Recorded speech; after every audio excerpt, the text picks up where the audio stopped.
Okay, Bill, here is the Foxx holster. You can see right here that I modified to be a belly band holster. So what I did was I went to Joann Fabrics and bought a 3-inch wide piece of elastic, and then I went to Walmart and bought a patch like you would put on a pair of jeans. Then went to Lowe's and bought these screws you see right here, just standard 3/8 inch, 8/32 by 3/8 inch screws, and then those flat that have the little nails in them, the T, I think they're called T-nuts or whatever the case may be. And then on the end here, I have the hook portion of a piece of Velcro, and it is sewn only on one side. I mean, it's not sewn through both pieces because you need a heavy-duty sewing machine to do that. So, and even our regular sewing machine wouldn't sew this because of the adhesive that's on these Velcro pieces. It got caught up on the needle, so I had to do this by hand last night. It took me about 2 hours to do both of these. And of course, on the other side, you got the fabric piece. And then, as you can see, it's kind of hard to see here, but there's a set of holes here. It has clips for the Foxx holster, and I just simply sewed the patches that you would put on a pair of jeans with holes in the knees, sewed it over the end to give it a little bit more durability, punched some holes in it with an awl, and then screwed it to the holes that came with the Foxx holster. So, and that's kind of how I did it. Very simple.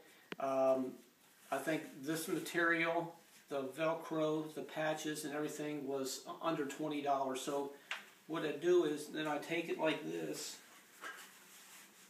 I kind of put it where I want it, just like any Velcro belt, and you kind of, it goes like that. I wore it to church this morning. The holster itself, and then worked out in the yard for several hours, and I had my Smith & Wesson 9mm in here just to, you know, a lot of up and down and walking around to see how it would feel, and it felt fine. So let me get my 9 here. I did take the heat gun to the Kydex portion to loosen it up a little bit, but you simply, you put your firearm in there, and then you can move it around accordingly to wherever you want it, and there you have it. It pulls in the material nice and tight. You can have it as tight as you want. You just have to add more.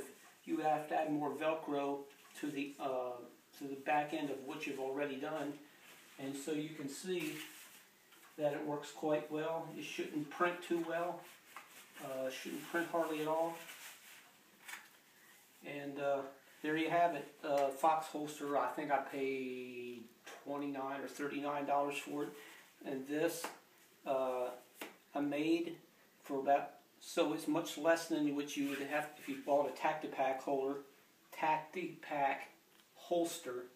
It's much less. So I think it worked out well, and I'm going to use it this way. That way I can tuck in my shirt without any clips and so forth. And so therefore, if you had to, you simply draw it out and you're ready to go. And then you can put it back in. Mine is just below my hip bone, not. So if you so desired, you could pull it up higher. At the bottom of the band here is where my hips are, my hip bones. So there you have it.